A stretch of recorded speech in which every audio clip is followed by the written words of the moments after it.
was not born with a silver spoon. My mom was playing a pivotal role in our family. Pain can also inspire us to go beyond the normal, to move outside of our comfort zone. I grew up in a society that has no connection to what I'm becoming. What I'm saying, I grew up in a very disorganized society, but I have a very big dream.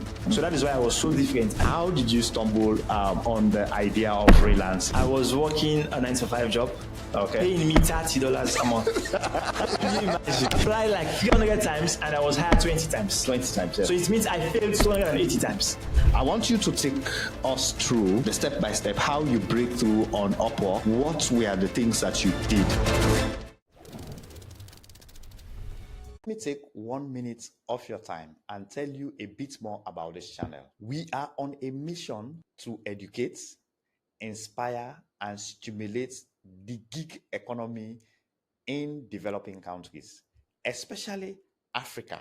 And we strongly believe that you can contribute to that mission. About 80% of people watching the content on this channel have not subscribed to our channel. And one way you can contribute is by hitting that subscribe button, hit the notification bell, and share this content. The more people this content reach, the bigger the channel becomes, and then the bigger the guests we get.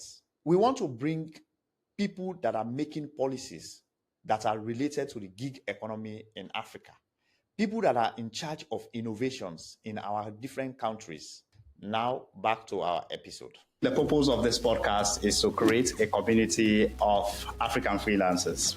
As you may know, freelancing is really a very good alternative for people that are looking for jobs. So most people after university, they normally go and look for 9-to-5 jobs. So today I have such a special guest on the program. He's an amazing guy and is a clear example of what I call someone who has that raw determination. I mean, who is willing to do everything it takes to succeed as a freelancer. So I really want to welcome Alhaji on the show. Alhaji, welcome to the show. Thanks, Jesse, for the invite. I'm so excited to be part of this wonderful podcast, the African Notes podcast. Yeah, and you've rightly said it. I think I have made some strides on Upwork and in freelancing generally. So I kind of understand a little bit about certain things that I want to share with the audience today. So yeah, I am Alhaji Wonder Sesay. I have been freelancing for quite a year now. A bit about myself. So I attended 2 primary schools. I attended 2 secondary schools. How was it like in terms of your family? What was it like? Where are you coming from? How does your family? So basically, first of all, I was not born with a silver spoon. Even though I'm chasing it desperately. I'm finding. Have you found yours? Have you found it? I'm still looking for mine. I'm still looking for mine as well. But so I firmly believe that if you are born poor, it is not your fault. But if you die poor, then it is absolutely your fault because that's a good point. Exactly.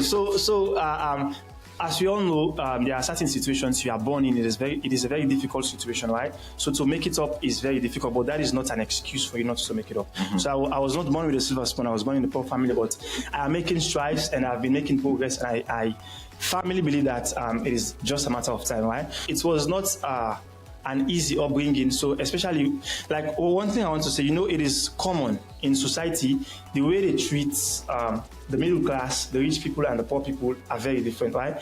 So I think my inspiration came from my upbringing. So it was very much difficult for people like us that were poor, that they didn't have that much. So the way society treats you, the way the community treats you is going to be different from the way they treat the rich people, right?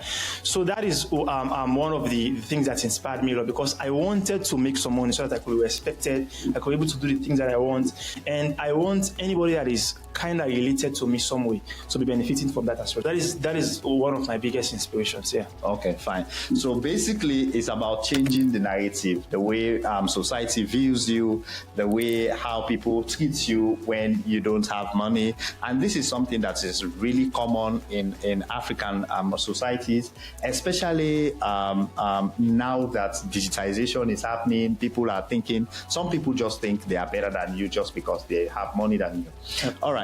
What about in terms of parental medical training, was there any specific things that maybe from an aunt, from your mother, or maybe your father that actually inspired you, that taught you some certain lessons that made you very hardworking, to pursue your dreams without any hesitation or holding back? Like, I want to be very honest with you. Like, even though since childhood, like, I was having this determination, right? But the paramount thing that steered everything up was the time I lost my mom, right? So I lost my mom at a very early age. I was around, I think, 16 or 17 years. Okay. And my mom was playing a pivotal role in our family. Like, it was kind of like a breadwinner, because she was a very compassionate woman. She likes to help people. So people love her so much. So when she died, I just thought to myself that I have to take her place. You get me? So I have to be the kind of person that everybody's going to be looking up to, especially my family. They're going to be expecting much from me. So even though I was kind of determined since childhood, since I was growing up, but that was the time I really changed everything. That was the time because like when I was going to school, as you know, young boys coming up, like I was kind of inconsistent, right? There are times when you are serious, there are times when you are not serious. Yeah. But from that day, in fact, I even told my classmate, I said, I'm going to hold the first position till I left the school. I will never be second or third. And I did that, even up to last level. I started the work once, and I happened to be the first person, right? Okay. So that was the pivotal moment when I lost my mom. Okay. I'm really sorry to hear that. Losing a mother is not the easiest thing, but sometimes pain can also inspire us to go beyond the normal, to move outside of our comfort zone. So if you are out there, some people struggle with pain, but some people don't know how to channel that pain to turn their lives around, right? A lot of people use pain in a positive way. It can make you to do things that ordinarily you may not want to do them. You may not want to go outside your comfort zone, and that's what this is. The whole thing is about. There should be that thing that drives you to make that change. Yep. So I really want to thank you to go into that to that past and talk about that pain that gave you that inspiration. Now I want really to talk about your university. Your educational background, how that contributed to what you've done. And I've seen that in the primary school and also high school, you've been doing very well because you've gotten this inspiration. But then how was university like? What was it like in terms of you pushing forward, in terms of you making it to make sure that now you've lost one parent? How did you manage to get through university? And when you came out, how was your mind? So university was tough, honestly, especially, but like as a man, you don't have kind of a pampering, right? It is a very hard upbringing. And by the way, I was just I lost my mother, and I was only with my father, and he's not earning that much. So even to cater for my fees was very, very more difficult. But as I told you, I have this determination because I want to prove something, right? My family members, friends, they are all expecting much from me, so I have to prove that to them.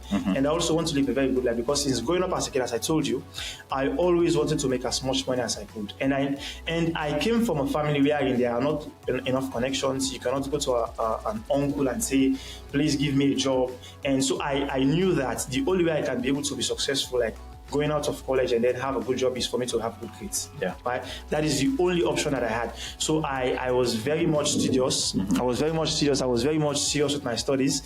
And sadly, I supposed to graduate to the first class degree, but there were so many issues surrounding the campus. Like firstly, we had an encounter with the head of the department, and there was a particular model that we did not sit to, so they gave us 0, all of us 0. So that 0 hampered my result and made me end up with the second class upper. Yeah. Right? So yes, it was very difficult, but I think I had a very big determination. I know I should succeed. I have no other option, so that is why I tried all I can to try to make it out successfully. Yeah. I read a book actually that talks about burning all bridges, right? And you only leave one bridge. Sometimes you have to have that kind of mentality wherein you don't have to have alternatives. Like you've been mentioning in this world that I don't have any option. I have to succeed. I have to make it. And there is also something that you mentioned about extended family. This is one thing that most other cultures and other societies don't understand about Africans. We don't live alone. Yeah. We depend on each other. And somebody like yourself, somebody like myself, if you have gone through school, maybe you succeeded in your academic work, you have your extended family, they depend on you.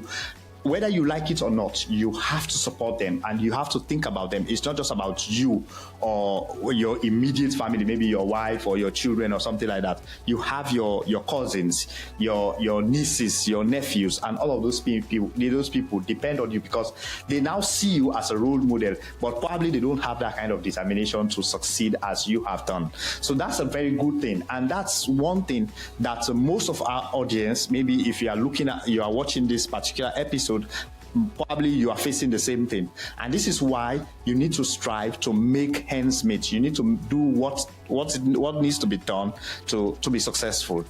So thank you very much for those points that you've really point out. And these are things that I can relate with myself. Yep. So now, again, sometimes the other thing that really impacts us is the community. Yep. For me, when I was growing up, my community actually had a huge impact on me. Like I had some boys. I had my friends were part of the community. We were playing. By then, people were allowed to play. I mean, like children were allowed to play, and like elderly people, when they see you doing something wrong, they can come around and even correct you, sometimes spank you. Yep. I remember when the rain comes, the sand is so smooth. Yep. And then it dries. So we go there and actually do this artistic drawing. You draw on the sand. Yep. It looks so nice. We were doing those things and people were like guiding us. You will see somebody who say, oh, don't do this. If they find you doing something wrong, they will actually try to correct you. These things happened and it shaped the way I saw society. I saw the unity, the oneness, the concern, the community kind of behavior amongst those people. It helped me a lot. And now when I go to those communities, when I see these elderly people, I greet them with respect because I know they contributed one way or another in my growth, in the way I think.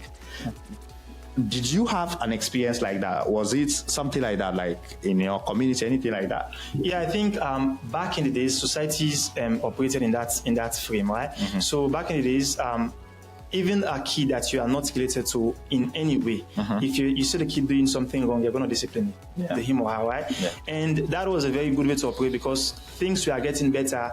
And if you could compare the way kids were living back in the days and now, there is a very big difference in terms of positivity. So back in the days, you could discipline a kid even if you are not the owner of that kid. And if, in fact, the owner will thank you. they will say thank you for what you've done because you are doing the right thing, right? But in this time, if you discipline the kid that you've not given birth to, if the person is not your son or not your daughter, you'll often be shamed for that, or maybe there's going to be some issues. Yeah. So I think that has changed society in some way or the other. That is why there are lots of negativities in society as well. So yes, I grew up in that kind of background. The other thing I'm going to say is, besides that parental care or that elderly care, right? Care. But I grew up in a society that has no connection to what I'm becoming. What I'm saying, I grew up in a very disorganized society, wherein there are so many bad boys around, smoking, drinking, all sorts of stuff. I am the one of the select few, right? Yeah. So you're an outlier. I am outlier. So I am a role model basically. So I am being used as an example multiple times. Everybody looks up to me. So now elderly people, when they speak, they will say, they use me as an example. Look at Alhaji Sesay. Yes, you small boy. Okay, that's Wonder boy. I am one of those boys who never contributed to some of those things. I lived a different life because I have a dream and an inspiration, right? So because you have to start small while thinking big, right? So I know my current situation was kind of small. I was not having enough. Even food sometimes is very difficult to get. But I have a very big dream. So that is why I was so different. I know if I want to succeed in the coming years, in the next 5, 10, 15 years, I have to do some work now. Success doesn't come easy. I will not be successful within the twinkle of an eye. Yeah. All of the successful people that I'm seeing, that I'm admiring, they have taken some time to be successful. They have done a lot of background work for years, endless times, right? But we are only seeing the bigger picture, like the success part. We are not seeing the hard work. So that is why I was very much willing to endure and to go through all the bullshit that I supposed to go through. And then I know after some years I'm going to be enjoying it. And by the grace of God, I'm going to enjoy more. And as I'm enjoying currently, I'm living kind of, basic life. So you mentioned something that is really important that I want our audience to understand. Delayed gratification. Like most people think getting money online or working to get money online there is a fast road. There is something you can just maneuver. You can get some shortcuts, right? And this is not how it works. Like in any case, whether you are doing a 9-to-5 job or you're doing online work, there is some work that you have to do, that upfront work, to make sure that you are able to get that reward that you need. So now I want to switch on over to another area, which is looking at your career as a freelancer, right? How did you stumble on the idea of freelancing? So basically, immediately after graduation, I was working a 9-to-5 job. Paying me $30 a month. Can you imagine? So I was being paid $30 a month. So guys, look, $30 a month. Can you imagine? I'm not talking about an hour, $30 an hour, but $30 a month. And it was a full-time job, more than 40 hours a week. Wow. 6 days a week. So it was kind of hard. And so I'm just thinking, imagine now, and somebody walks up to me like, Alhaji Wonder Sesay, I want you to work for me. I said, okay, so I'm going to pay you $30 a month. Imagine how furious I will be. I will almost squeeze you to death. Imagine $30 a month. So that was my situation back then, years back. So I was working like $30 a month as a graduate, a first degree holder. And so I was kind of looking for ways to supplement my income. So at the time, I never knew that freelancing is a very big opportunity. That's something that you can really, really leverage to an extent where you don't even need a 9-to-5. At the time, I didn't know that. I was just looking for additional streams of income to supplement my 9-to-5, right? So I was doing that. I tried a bunch of things. I tried affiliate marketing, learned a lot about affiliate marketing, learned about dropshipping. I researched different freelancing platforms like Fiverr, People Per Hour, freelance.com, including Upwork, right? A bunch of stuff. So I tried a bunch of things, and I was trying them, but nothing was happening, right? Like, in fact, when I started freelancing, I was sending proposals, creating this. Clients were not even replying me. They were not even talking to me, like as if I am not existing, right? So they were not even talking to me. So I quit. I said, no, this is not for me. I started thinking about so many things. I am in Africa. I am in Sierra Leone, one of the poorest countries in the world. I think they are not going to hire me. I am black. Started having all of this. So I quit. And then, thanks to you, so you pioneered everything, like you paved the way. So you showed us that it was possible for you to be a freelancer from any part of the world and be making huge sums of money, right? So you can be from the poorest countries with the least economies in the world, and you can be making huge sums of money as if you're living in the United States. So you showed us that it was possible. And I'm the kind of person, certain things, I just need a proof. So I am very stubborn. I am stubborn to the extent that even if you tell me that people are living, nobody can go up to space, right? But if you show me one person who has done it, I'll go there. Yes, I just want to know it is possible. I don't want to waste my time on something that is not going to work. So hence, I have gotten the proof that this is actually working. I'm going to try it. I don't care about failures, right? Okay, so before you continue, now you said, firstly, I want to thank you for recognizing me that I paved the way. You must have seen me doing some of these things. Okay, so now you talked about the doubts, right, that normally drops. And I have heard a lot of people have reached out to me personally telling me that this thing, it seems as if maybe you are lucky. Jesse, you are lucky, to be a very successful freelancer, from Africa. Maybe it's because of what you are doing maybe there is something you are doing. Maybe you are packaging, some people were telling me like, maybe you are packaging, maybe there is something you are doing that is different. What is it? Like they think there is some kind of secret or something. There's magic. Yeah, there's magic, yes. Like something like I have some kind of shrine or exactly. So that's kind of thinking, right? So you mentioned things like having self-doubts, thinking that you are a black person. It's because of that. That's why I want you to elaborate on that more, because these are the kind of thoughts that most people are having because they tried and then they failed, or maybe they gave up and then they start thinking that way.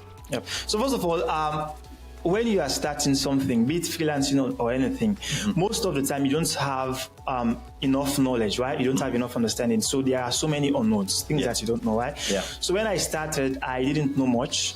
But after you've proven that this was possible, so I killed all of the myths. So some of the myths I was having, one, I was black and they could not be able to reply to my proposal because I'm black, right? And also, maybe I was... I came from a very poor country. I came from Sierra Leone. I'm not in the United States, so they are not going to consider me. So, but now I want to tell you, if you're a freelancer, right, you have just started the freelance journey. I want to tell you, you can be from any part of the world, whether from the least developing countries, the least countries with the least economies. You can be making as much as somebody that is living in the United States, right? So I think you don't have to give up. I want to mention this. So I think you mentioned that about delayed gratification and putting upfront work, right? So some people think that you're going to start freelancing and immediately everything kicks in and you start making enough money. That is not the case. Yeah. So let me just give you a realistic fact. Okay. So about a couple of weeks ago, I checked my Upwork, the total amount of proposals that I've sent. I have sent close to 300 proposals. Wow. And do you know how many clients I have? 20 plus.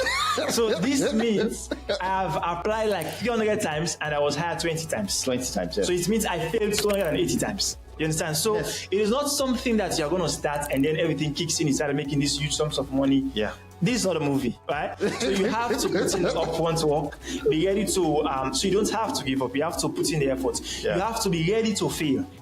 You have to be willing to fail and go again. So first of all, people think that making money, whether freelancing or anything, let me just say freelance because freelance is the topic now, right? So if you want to be freelancing, you are not going to just start and everything kicks in. You have to fail many times and you have to be willing to fail, right? Yeah. So there are so many people that I can give you as part of history that have failed many times, but they never give up and they continue to succeed. Yeah. Like the light bulb that we are using, Thomas Edison is a very good inventor who failed 1,000 times in experiments and ended up inventing the light bulb. Yeah. Same to now, we are considering Michael Jordan as one of the greatest basketball players of all time. Yeah. He was kicked out of his basketball team in high school because he was not capable enough. Maybe I think it was height issues or some kind of skills or so. Yeah. So he was kicked out, but now he ended up being one of the greatest basketball players of all time, right? Yeah. There are countless examples that I can give you. So people have failed many times, but they never give up. They continue to pursue their dreams. Yeah. So you have to be willing to fail. Yeah. And on that point, you made a very important point. Most people, what we are talking about is not, when we say freelancing, and you mentioned you were working 9 to 5, they were paying you $30, yep. Right? And I believe you'll be telling us how much you are currently making, which is, no, just give us like maybe a range, right? Like at least people to understand that, right? So, firstly, the reason why we will say probably switch to freelancing is because the reward is really, really great.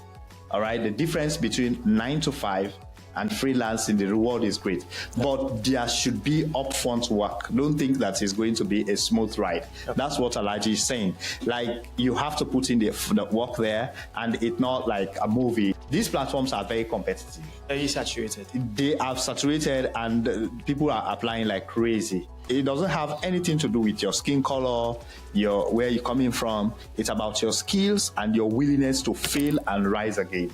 I think that was your point. If you were not a freelancer, what would you have chosen? Growing up as a kid, I never had any career in mind. Okay. I think one of the reasons is because of the family that I came from. I honestly didn't have anybody that was successful as like in career. Like for say, I have a doctor in my family, or I have an accountant in my family. Like I didn't have that, so I was not having any particular career path that I wanted to pursue. Okay. But I was very much interested in making money. Okay. Yeah, so my main focus was to make money. Until this date, I still have that mindset. I don't care if it is breaking rocks. Okay. Hence, I'm making the money. I don't care about. I don't have any particular passion. So, as I mentioned, there are times you don't know certain things when you are starting, right? As you are growing, you are going to be learning new things. You are going to be having experience. Yeah. So, at the time when I was in college, I never thought that you could be an accountant or finance person and be making huge sums of money. Okay. I think you're only going to be having these basic accounting jobs. Okay. And I thought you could only be able to make enough money if you go into tech. Okay. That was my thought at first, right? Okay. So I said, because I don't have passion for anything, basically, like no career. Money is my passion. So I said, okay, now if I want to make money, I have to go into tech because tech is paying huge sums of money, right? Yeah. But lately, I realized that I was wrong. And it is perfectly okay to unlearn things that you've learned, or maybe to adjust your mind, all right? And this is the process of growth. Right? You should have a growth mindset and then you pivot. When you learn something, you pivot. Now, I can also say probably you have the financial strength to even go in for those certifications and be able to excel in them. This platform is open for everybody. There are so many opportunities. Sometimes you don't even know that maybe the career that you want to take is available there. But when you discover it, so this is what I want us to do now.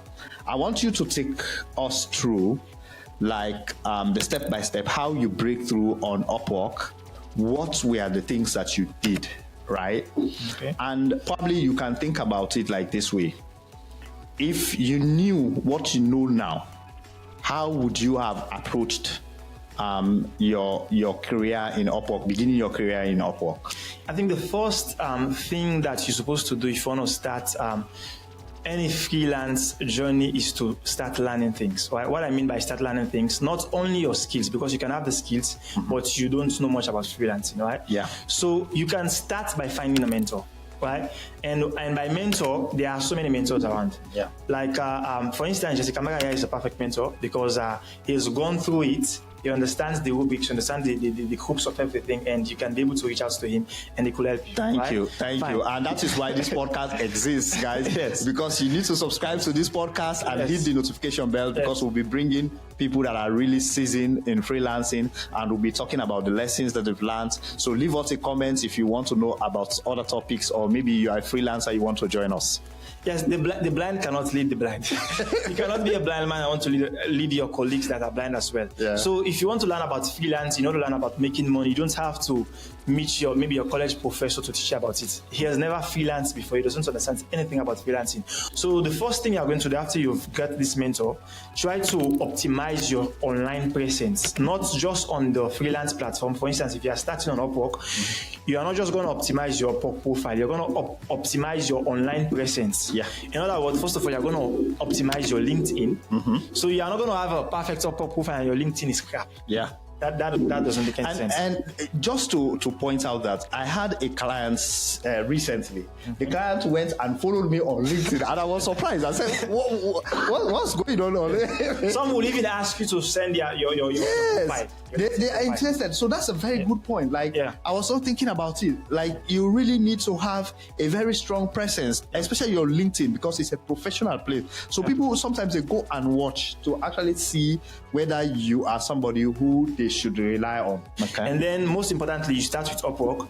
Try to create your profile, optimize it. So it all depends on your niche. Depending on the niche you are, you're going to be able to create your profile and optimize it the way it's supposed to be created. So like I said, you have a mentor, the person is going to explain to you or teach you how to do all of these things. After you optimize your profile, you need to learn how to apply for jobs. First of all, not how to apply for jobs, how to find jobs. If you've not seen a job, you're not going to be able to apply to it. Yeah. So you need to learn how to see jobs, to find jobs. There are a couple of ways that you can find jobs on Upwork. So first of all, when you go to the Upwork find job tabs, find jobs. Yeah. By default, there are two tabs. And best matches and most recent. That is crap, because you are most likely not going to be having seeing the job that you really want that is going to be fit for you. Okay. Basically. Okay. Yeah. So you have to That is a very huge topic, basically, that we can go into. Very quickly. So just give us the some of just the idea about it. Yeah, so find just the idea. So you need to learn how to find a job. There are a couple of ways that you can learn how to find a job, how to use advanced search, how to filter, how to create a news feed, you do saved searches, a bunch of other things, right? And then after you've learned how to find jobs, then you learn how to apply for jobs. What are you going to look for when you're applying for a job? You're not just going to apply and start applying crazily. So when I started, I didn't know all of these things, right? I was just applying crazy because I just want a job, right? But now I am very much particular about it. And one mistake freelancers make, especially newbies, right? Because they have not gotten much job set, or they have not gotten any job yet. What they are going to do, they are going to accept any client that comes their way. Even though that seems to be good kind of way, but it is very, very bad, because that can lead you to hell. Okay. All right. Do you want me to get into that? Okay. So I want you to pause there, because I just want to rephrase, just to polish some of the things that you mentioned. Like, most people, when they go to Upwork or any platform, they just create their profile, and the next thing is for them to go and apply for jobs. But what you are saying is that learn, right? Understand the platform. Because understanding the platform is a big step that can save you a lot of time and embarrassment. And also it can help you to even retain clients, because you know what to do, right? The other thing that you're saying, finding a lucrative job, how to find jobs. Because if you don't know how to find jobs, unless what maybe the platform, let's say for instance Upwork, what they are suggesting to you, that's the only thing that you depend on, you might be missing on opportunities, maybe lucrative jobs that you would have applied for, but because you don't know how to find these jobs, then you are missing. So it is critical that you learn these basic things and understand them. Then you also talked about looking for mentors, following people that have actually done something on the platform.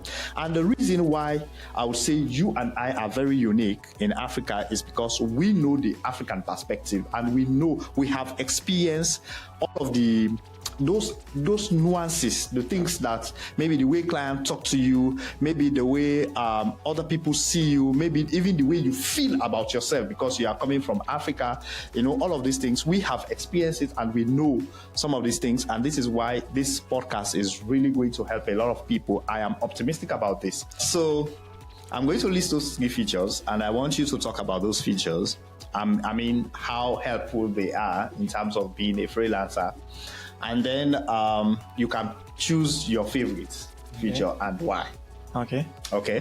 So the first feature is your availability feature. All right, showing that you are available. Online. That's one feature.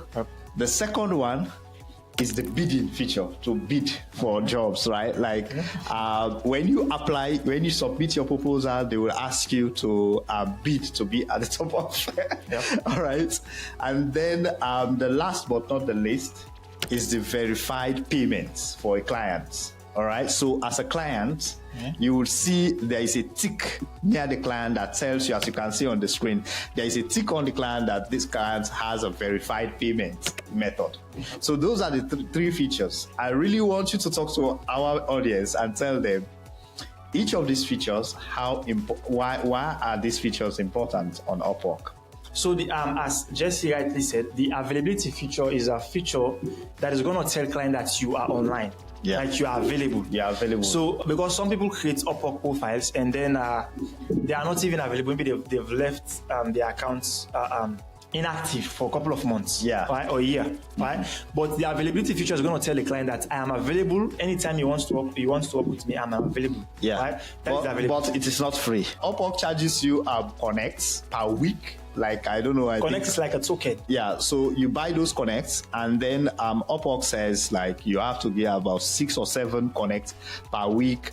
to show that you are available, you are online. So when a client is looking at your profile, they will see that you are online or you are available for jobs or something like that. That's the first feature that and the second feature is the payment verification, right? Yeah. So there is this feature which when a client posts a job, they're going to be able to see if the client has a verified payment. Yeah. Because if a client creates his or her account, you need to create a payment account. So you need to connect your card, your Visa card or whatever, so that you can be able to pay for the job that you've posted. Yeah. So there are some clients who have not verified their payment yet. In other words, they have not added any card on Upwork, right? So that is kind of I'm confusing a little bit, because there are some clients they have not added their payments method because they don't understand the platform, because they are new. Yeah.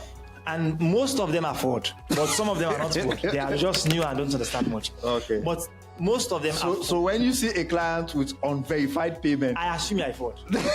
That is my assumption. You understand? But that is not always the case. Sometimes you just don't know. Yeah, you don't understand the platform. Because the client is new. Yes. They don't know that the client is not an expert. Yeah. They don't know that they need to add payment method so that they can show that they have verified payments. And so the bidding is like I have this bottle of water, right? And I want to sell it. Jesse wants it, John wants it, Joseph wants it, right? So just I'm selling it for $10. So Jesse says I'm going to pay $12. Joseph says I'm going to pay 13. and Joseph says I'm going to pay 15. You understand? So but how it works on Upwork is when a job has been posted, maybe the basic number of connects that you need to apply for that job is 16, for example, right? So if you are bidding, like you are increasing your connects to bid for the job, you're going to be shown at the top. So the client is going to see your proposal first, because there are times when a single job will have 50 proposals, like 50 applications, right? So the client is not, so maybe you've written, this is very much important. Maybe you've written a very good proposal, you are very fit for the job, you have a very good work history, right? You are very much experienced, you are the perfect match for the job. But because there are 50 other people that have applied, the client is not going to be able to see your profile or your application. So what you should do is to bid. So if there are 16 connects for the job, maybe you bid 20, you're going to be shown at the top. Unless another person beats you, then they're going to go downwards. You understand? So I think that is my favorite, in fact. that is my favorite, because it has happened to me in some occasions wherein I saw a job. It is a very good job, very lucrative job. I took all my time, my sweat. I applied for the job, and then it is not even viewed. It is very frustrating. For you to apply for a job and it is not being viewed. So what I do, I bid. And when I bid, client is going to see it. And in fact, almost all of the time, not all of them, not 100%, but most of the time, if a client views my proposal, he's going to contact me. You understand? He's going to contact me. No way. So it means I know how to write proposals. Yes. Fine. So as I was saying, bidding is very much important, because if you don't bid, you may have written a very good proposal, you are very fit for the job, but the client is not going to be able to see it. That is one of the most important features. But also, it is very much important for you to look at the job first. Look at how many proposals have been sent. For instance, I'm not going to see a job that is like 5 proposals. Then I go again and bid. It is a useless bidding. You are wasting hard and money. Because if it is 5 proposals, the client is not going to be lazy enough not to look at 5 proposals. You understand? Because they are all going to apply on the first page. But if it is 10 to 15, maybe your application is in the second page. The client might not even see it. So it is necessary for you to bid in those instances, right? So the bid is my favorite. Because it is going to make the client see me. All right. So there you have it, guys. So those are features, and Upwork is packed with features. How would you advise like a new person who wants to be a freelancer, how they can use this bid, considering the fact that they don't have too many connects? Probably I think Upwork gives like 10 connects per month. So what would you say, how can first of all, the hard fact is, if you want to start freelancing on Upwork, you have to be willing to spend some money at start. Right? Like for me, I don't put money on Upwork to buy connect. I just use the earnings. It has taken a very long time. I don't put my money on Upwork to buy connect. You don't use your card. I don't use my card. I only pay from the money from your earnings. Okay. that I earned from Upwork. On Upwork, so I just use it and buy connect. So that's another thing. Like you can use the earnings, like the money that you've already made on Upwork that is available to you. You can use it to buy connect. What I was saying, when you are starting, you don't have any job yet. Yeah. You don't have earnings that are available for you to use to buy connect. So at start, you need to be willing to add your card, put some dollars, and be ready to buy crazy connect at start. Okay. Because the fact is, I think I mentioned that at the start of the podcast, I have sent a total of around 300 proposals, and I was hired 20 times. So it means I failed 280 times, right? Yeah. So if you want to start, you need to be... That's a very interesting statistic. Yes, exactly.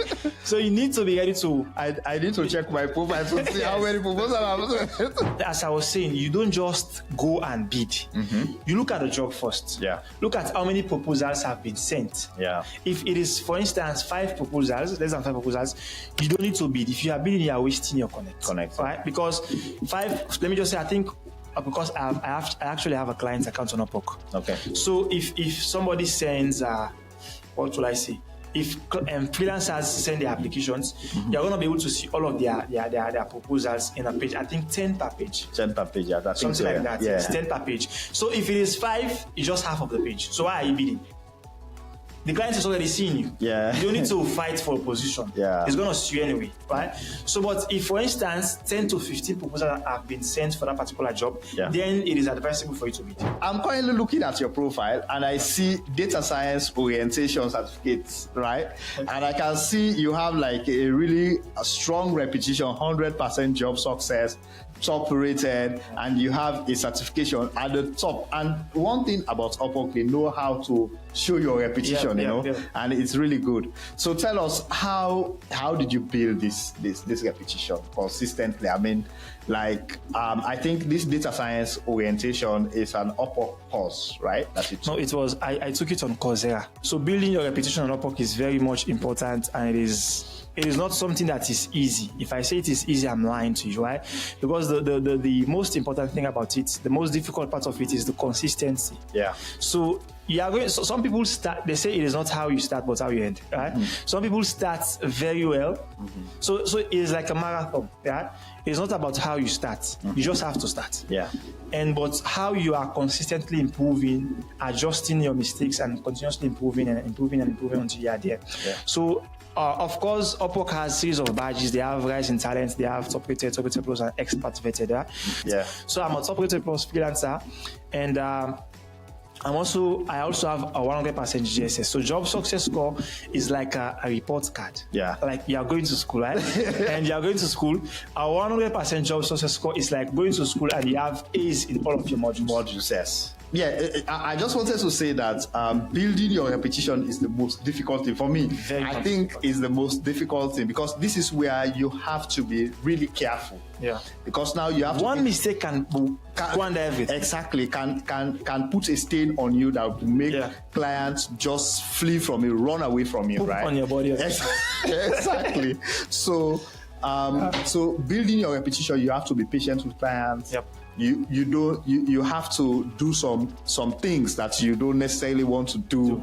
You have to take on some jobs. Sometimes you don't want to take up those jobs, but you have to do them. Yep. You know you are being underpaid, but you still have to do those kind of work because you want the feedback. You want that job success score, you know. So now let's talk about your most challenging moments on Upwork, right? And this time around, I really want you to share your own lessons that you've learned, right? Let's say if you are starting freelancing today, as knowledgeable as you are right now about the platform, what would you do different? So I want you to mention like the challenge that you faced and probably what you would do different to solve, to overcome that challenge. First of all, I want to talk about the lessons. Like, what are some of the valuable lessons that I learned in my Upwork journey, right? Definitely. So the most, I don't want to say the most important, but the first thing I want to say is please don't celebrate too early, right? So I think it is intrinsic in every human, right? Like when you're making strides on something, you're progressing, you're going to be celebrating and jubilating, right? Yeah. You don't do that. Let me just say, for instance, you're a newbie. You've just started on Upwork, and then let me just say you created your profile, you've done a bunch of things, you've done research, you learn about the platform, you saw a job, apply for this job, and then you apply for the job and the client contacts you, hey, John, I've actually seen your proposal and I think you actually have kind of a skill set that I needed. I want to have an interview. I want to schedule an interview with you. Okay. And then you schedule this interview with the client, and then you go to the interview, you nailed it. You killed the interview. And the client says, wow, I think I'm going to hire you, John. You are kind of a fit. Yeah. I want to see how it works. But give me a couple of days. I'm going to contact you at the end of the week. Right? Because I want to sort 2 or 3 things, right? Yeah. At that moment, don't celebrate. You understand? I'm saying this from experience. Yes. I'm not saying trash. You understand? So I think every human being, okay, I'm not a robot, right?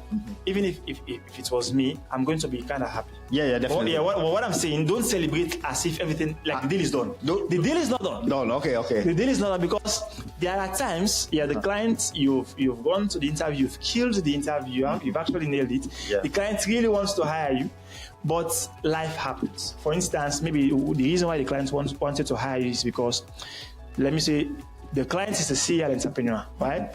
He or she has a couple of businesses. So he's trying a new business and he wants somebody to support him or her. That is why he wanted to hire you. Yeah. But this new business that the client has just started goes bust. Like things just goes out of the way and the client changes. And say, okay, I'm not doing this business again because things has actually spoiled. Okay. So the client is not going to hire you. Yeah. And at the end of the day, you're going to be disappointed. Yeah. Probably. And I want you to know that is not as a result of your incompetence or so. There are so many unknowns, right? There are things you don't know. There are things that happens at the background that you don't know about. Yeah. And there are some of those things you can't even control them. Yeah. You don't even know what to do about them. So you don't have to celebrate. You have to be stoic. So that is the first lesson that I've learned. You don't need to celebrate early. And then secondly, I think I kind of mentioned that a bit. Don't give up easily. Yeah. So you are not going to start freelancing from the ground up and then you are going to be making a bunch of money. Yeah. You are going to be willing to make a bunch of mistakes. You're going to be, I mentioned that I'm going to mention it again. I sent 300 proposals and I was hired 20 times. Yeah. You understand, right? Yeah. So that means you are going to be sending endless proposals and you're not even going to be interviewed in some cases. Yeah. So that is a very big lesson. You have to be willing to apply. I see so many freelancers complain, especially in newbies, like in some of these Upwork communities like Facebook. I have created my Upwork accounts. I have been sending proposals for quite some days and nothing is happening. Upwork is dead. I'm quitting. I said, you are dead. Upwork is not dead.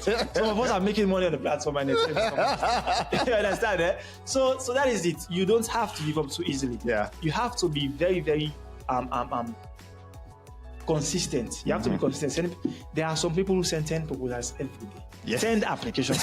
Exactly. Like I was kind of doing that, but I am not doing it anymore because of one. I have a few clients, but another reason is because Upwork and collects are kind of expensive now. Yeah. So if you are sending more proposals, you are spending more. More, yeah. So I'm kind of limit that. So you have to be very, very much consistent. You don't have to give up. It is not going to be easy. If it was easy, everybody could have done it, right? Yeah. Difficulty and value are linked. Anything that is valuable is going to be difficult. If it was easy, everybody would have done it and not have the value that. And that's a good point right there. Like, there is value on Upwork. That's why it is difficult for you to break through. But when you break through, my friends, like your life is going to change. You will be amazed of how much changes. Exactly. So that's why, like what he's saying, don't give up. The second lesson, don't easily give up, right? And the first lesson is, don't celebrate too early. That does not mean that you cannot recognize wins. Yeah. You should recognize a win. Like, for instance, being invited for a job. Don't jubilate. Don't jubilate. Your job is not to determine whether I'm going to get this job or not. Your job, attend the interview, kill the interview, go back and continue applying. When the job comes, it comes. Your job is to keep applying. I think that's what you're saying. Yep. All right. So that's the second lesson. What would be like your third lesson? Yeah. I think another lesson, another important thing I learned on Upwork is you don't have to be comfortable. Yeah. What I like, comfortable. Comfortability in so many senses, right? Like one sense, if you have actually like you've seen this client, or let me just say you've won the job, basically. You've been hired, right? Yeah. And you're working for this client. Maybe you've worked, because that is natural in everyone. We are kind of complacent at some stage when you're winning, right? Yeah. So I have been hired for this job. I have been working for 1 week, 2 weeks. Oh, I have it now. Everything is done. Everything is done. The client is my friend, etc. And you started to become very, very complacent, and that is going to affect the way you work. It's going to affect your productivity. It's going to affect your quality of work. You understand? So you don't have to be comfortable. First of all, you have to see the client not as your friend. I am not saying you don't have to be friendly. I am not saying you have to be tensed and not. Yes, you can be charming, friendly, nice, but you have to get the mindset that the client is not my friend. And that is very, very much important. Why it is important is, now, let me just say, if you are my friend, right? You are my childhood friend. We went to school together. And then we worked together also, and so on and so forth. We went to college together, per se. And then you happened to establish businesses, and then you hire me. If you are my childhood friend, I'm not going to take it too seriously, per se. In a way we are in, even if I do lapses, I'm not going to worry. You're not going to worry. Yeah, I say, but it is just, he's my childhood friend. Nothing is going to happen. It's not, unless things goes out of hand or go out of hand, that is where you're going to maybe react badly. But normally, you're not going to do anything about it. You're just going to maybe talk, we should do this, we should do that, and all. So I'm going to be complacent and comfortable. So that is why you should not treat clients as your friend, right? So that is a very much important lesson I learned. You have to be able to maintain clients for a very, very long time. And I'm saying this not in theory, because I've actually done it. I have a client that I've worked for 7 months non-stop, right? And to some of you watching, you may think 7 months is a small amount of time in freelancing to work with a client. If you are able to work with a client for 3 months, that is very remarkable. This is not a 9 to 5 on offline job, right? 9 to 5 on-site job, wherein you can be working for 2, 3, 4, 5 years with a client. Some clients, you're only going to work with them for 3 days. 1 week, 1 month. And contract ends. He's gotten what he wants, and you've gotten what you want. Everything. You go your separate ways. And sometimes the other thing that I want to point out there before you continue that point is, a 9 to 5 job, it has legal implications. Whereas freelancing, no, somebody can decide to terminate your contract today or tomorrow or anytime. Right? You don't have anything to do about it. You go to your separate way, they pay you for the work that you've done. And that is why he's saying, don't be complacent. You have to make sure the standard of your professionalism, the standard of the quality of your work has to be always up there, because you are being paid to do a particular job and you have to deliver. In as much as you can be charming, you can be friendly, but you have to know that your delivery is being watched. Yes, because some clients can be smiling. Okay, like for instance, you give the clients an excuse. Like, I was supposed to do this, but I was not able to do it because of this. Some clients will be smiling, but they are recording it. They are recording it. Of course, right? Yes. And if all of those few lapses are going to be amalgamated, like they are going to be compounded. And there's going to be a particular time when he's going to end your contract. Definitely. Out of the blues, right? So you don't have to be complacent. I think that is a couple of lessons I've learned, and I struggled a lot when I started. I think some of the struggles are kind of general, right? But I want to talk about specific ones that are more particular. So you were talking about your challenges, the challenges that you faced as a freelancer, and they are peculiar, particularly unique to you, some challenges that you face. So yes, you were about to give us the first one. So I think, so in the part of the world that I'm from Sierra Leone, West Africa, I'm not shaming my country, but it's one of the poorest countries in the world, right? One of the poorest. So one major issue we have is electricity. That is hell. There are times we have 10 to 15 hours of power outage. In a day. There are times we are going to be like 2 or 3 days without electricity. That is so discouraging and frustrating, right? Imagine you're a freelancer, you're working online, and there is no electricity to power up your devices. So at the start, what I was doing at start, the community that I live in, that I reside, So we have different electricity lines. For instance, this house can have a power outage, but 10 houses apart may have some electricity. Right? So what I do, I go to neighbor houses, go with my computer, my phone, everything. You literally migrate. Yes, yeah, I migrate. I will be working from another person too. Yeah. Right? Yeah. So I was there, working from there until maybe if there is a power again from the main power from our house, then I go again. Yeah. I work there for some time in. So I was kind of like that, but it was kind of frustrating, but because there are some times wherein there is power outage everywhere. So during those moments, I cannot be able to work, right? I cannot be able to work. So it frustrated me because it's kind of slow my movement. I wanted to win more jobs. I wanted to do this, I wanted to do that, but I was not able to work because I didn't have electricity. Okay. So later, I installed a mini solar at my home. Like I installed a mini solar, wherein the first one it didn't work out well because I used it for like 1 week and then it started giving me issues. Okay. I later installed a very sophisticated one. It was a mini solar that could power all my devices, like my computers and my phones and all of this. So yes, I kind of solved the electricity issue. So if there is a power outage, I could use my solar. Okay. Right? Your backup. My backup. Yeah. But most importantly, if I'm having an interview, I'm not going to rely on the power outage. The national outage, I'll never do it. Because like, there can be a sudden power outage all of a sudden. Yeah.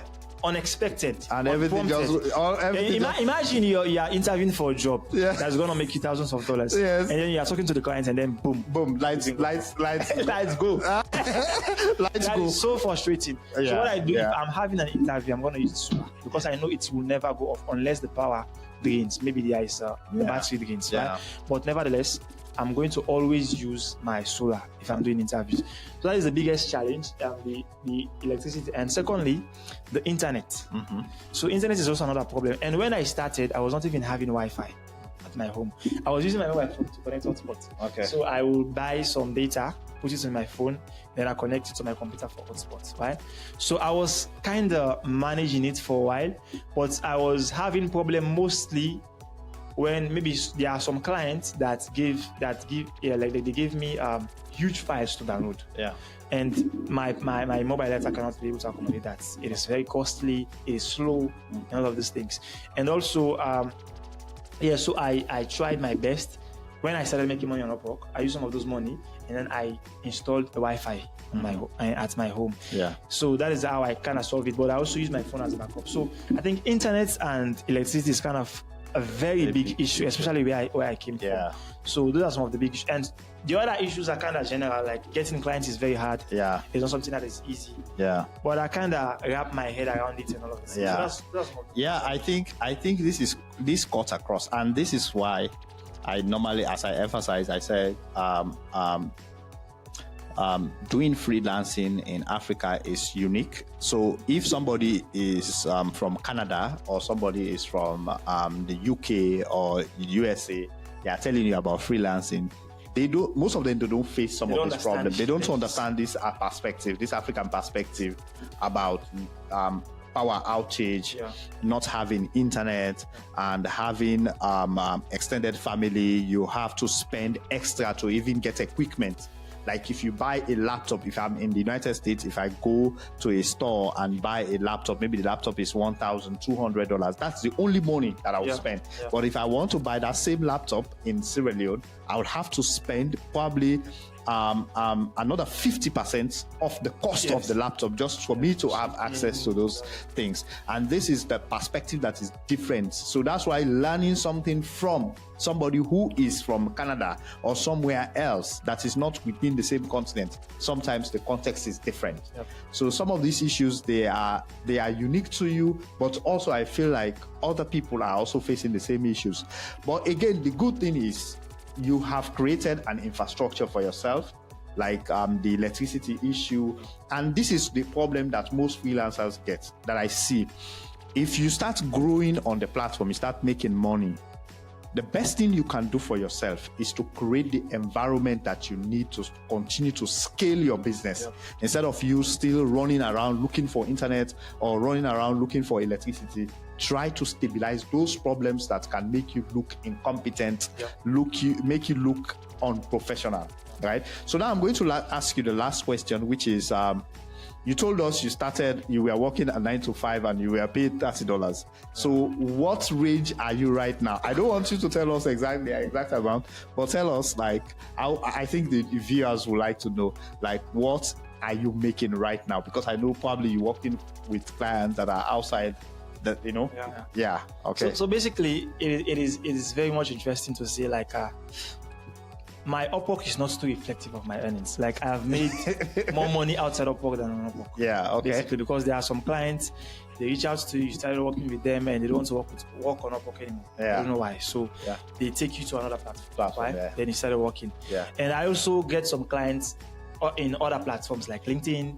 So we contact them via messages and all of these things. So there are a bunch of ways that I've been getting clients. So I have made money outside Upwork than on Upwork. And honestly speaking, it's kind of hard to give a range because my earnings per month is not fixed. Basically. Okay, all right. It's kind of flexible. But what's the range? What are we looking at? 1,000 and something per month, or 2,000, around that? Around 1 to 2. Yeah. Around 1 to 2. Yeah. And that's, imagine $30. Exactly. Imagine from $30, right? Yeah. So imagine from $30, and now you're talking about $1,000 to $2,000 per month, which is a very decent amount for a young man. Like, in terms of, let's say if you are employed by government, you are earning $1,000 or so, you are probably a director, a directorship level, right? So there you have it, guys. Alhaji has been a very articulate guest, and is our very first guest on this podcast. I really appreciate you for coming, and also appreciate the fact that you shared your thoughts, your lessons, and I hope you viewers that are watching us, you have learned and you've heard some of the points, and some of those points we're going to emphasize them so that you see that, yes, they are really important point that you made. So thank you so much. So thank you for also viewing this particular podcast, and we want to encourage you to smash that subscribe button, hit the notification bell, because we'll be dropping this kind of episodes. We'll be interviewing amazing and seasoned people, not just from Sierra Leone, but all over Africa. We have a big package for you. We have amazing freelancers from all over the place that we'll be talking to. Thank you very much, and see you in the next one. Thank you. Thank you.